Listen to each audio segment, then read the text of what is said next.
హరి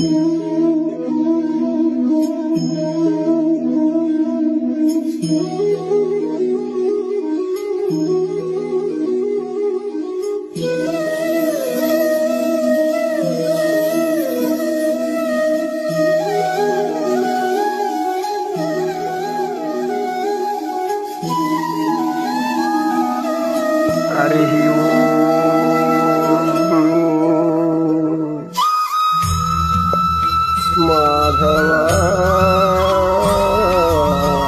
మౌనమా సనాతన మాధవ మౌనమా సనాతన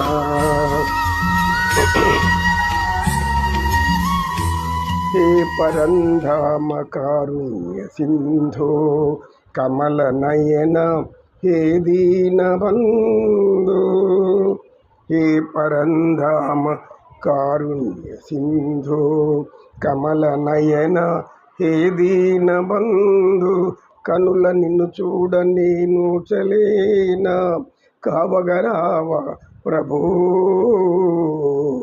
మాధవ మౌనమా సనాతన.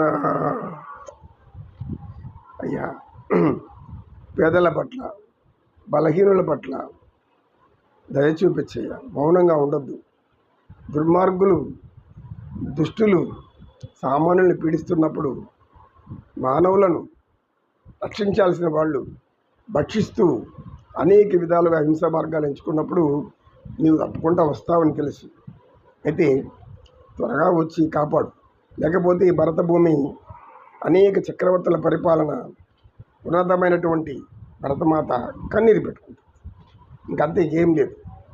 భరతమాత కన్నీరు పెట్టుకుంటుంది. నీకు అది ఇష్టమేనా అని అంటున్నాడు విభూతి. విభూతి ఏంటిది, ఎందుకు వాడుతున్నావు అని అడిగాడు సత్యనిష్ఠుడు. గురువుగారు, నేను అలా గ్రామంలో వచ్చుచుంటుంది. నువ్వు అలా గ్రామంలో వచ్చుచున్నావు, సరే వస్తున్నా, ఏం చెప్పు. గురువుగారు, నేను అలా వచ్చుచుంటే అనేక మంది గుంపులుగా ఉన్నారు. వారు అనేక విధాలుగా దూషించుకుంటున్నారు. ఏమిటి ఆ భూషణం అంటుంటే, భగవంతుడు ఉన్నాడని కొంతమంది, లేని భగవంతుడిని ఎలా చూపిస్తారు అని కొంతమంది. వాళ్ళు అలా పోరాడుతుంటే అక్కడ ఒక భక్తుడు ఉన్నాడు.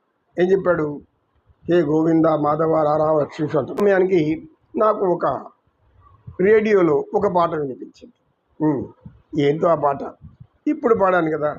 ఓహో, మాధవుని పిలిచావా? ఇంతకీ నీ బాధ ఏంటి అన్నాడు గురువుగారు. ఇలాంటి దుర్మార్గులు పెరిగిపోతే ఎలా అన్నాడు. ఎలాంటి దుర్మార్గులు? మీరు చెప్పారు కదా, కంసుడు అని. మరి కంసుడు చనిపోయాడు కదా, కంసుడు చచ్చాక మరి అందరూ సుభిక్షంగా ఉన్నారా అని అడిగాడు. ఓహో, నువ్వు కంసుడు చనిపోయినాక ఇంకెవరన్నా ఉండాలా అని అడుగుతున్నావు. అంటే ఇంకా రాక్షసుడు కావాలని కోరుకుంటున్నావా? నీకు ప్రజలందరూ సుఖశాంతులతో ఉండేది అవసరం లేదా అన్నాడు సచరిష్ఠుడు. గురువుగారు, నన్ను మీరు తప్పుగా అర్థం చేసుకుంటున్నారు. అర్థం చేసుకోవాలి. ఇది నా కోసరం కాదు, మీరు ఎవరి కోసరం?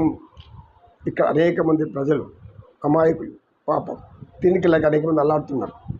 కొంతమంది ఉపాధి కోల్పోయారు, కొంతమందికి ధనం లేకుండా బాధపడుతున్నారు. వస్తువుల ధరలు చూస్తే ఆకాశం అంటుకుంటున్నాయి. ఆకాశం అంటుకునే ధరలొక వైపు, అదుపు లేని నిరుద్యోగం ఇంకొక వైపు, అవనీతి బంధు ప్రీతి చీకటి బజారు, అలముకున్న నీ దేశం ఎటు దిగజారు. పాడవోయి భారతీయుడా, ఆడి పాడవోయి విజయ గీతిక, పాడవోయి భారతీయుడా. విభూతి, మళ్ళా ఎందుకు ఈ పాట పాడ్డావు? గురువుగారు, మీరే కదా ఇక్కడ ఏమీ లేదు అంత సంతోషంతో ఉన్నారన్నావు.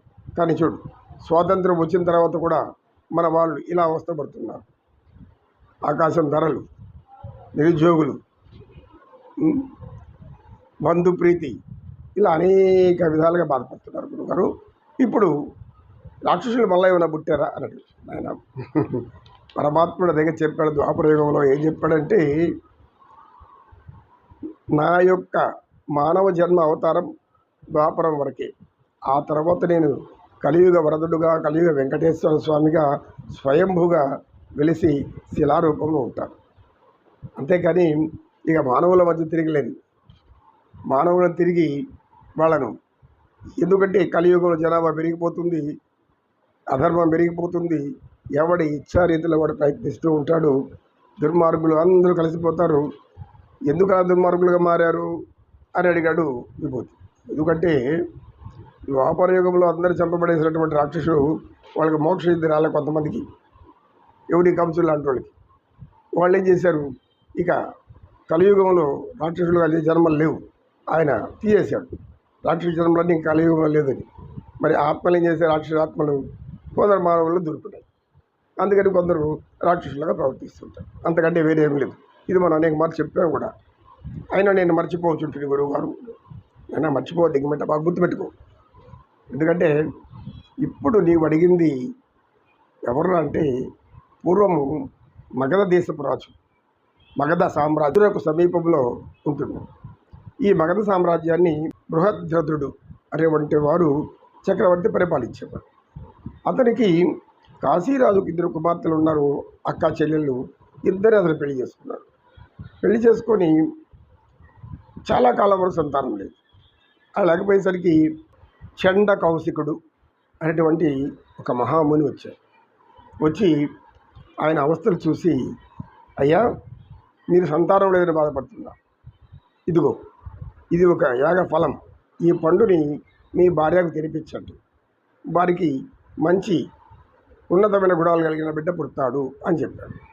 అయితే ఈ రాజు ఏం చేశాడు, ఇద్దరు భార్యలు కదా, అందుకని పండుని సగంగా కోసి ఇద్దరికి సమానంగా ఇచ్చాడు. అప్పుడు ఒక మగబిడ్డ జన్మించాడు. అయితే 2 అర్ధభాగాలుగా ఇంకొక అర్ధభాగం, ఇంకొక అర్ధభాగం జన్మించాడు. మరి శరీరం 2గా చీలిపోయి ఉండడాన్ని ఎలా ప్రాణం పోయాలి తెలియలేదు ఆయనకి. ఏం అర్థం కాకుండా ఊరి చివరిలో పారేసిరండి అని చెప్పేశాడు. ఊరి చివరిలో పడేయగానే అక్కడ ఆ ప్రాంతాల్లో జర అనే రాక్షసి తిరుగుతూ ఉండేది.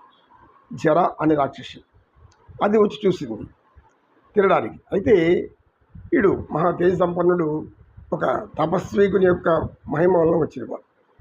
అప్పుడు ఆమెకి ఆ యొక్క జర అనే రాక్షసికి ఏం తెలుస్తుందంటే, ఆమె ఈ 2 శరీరాలను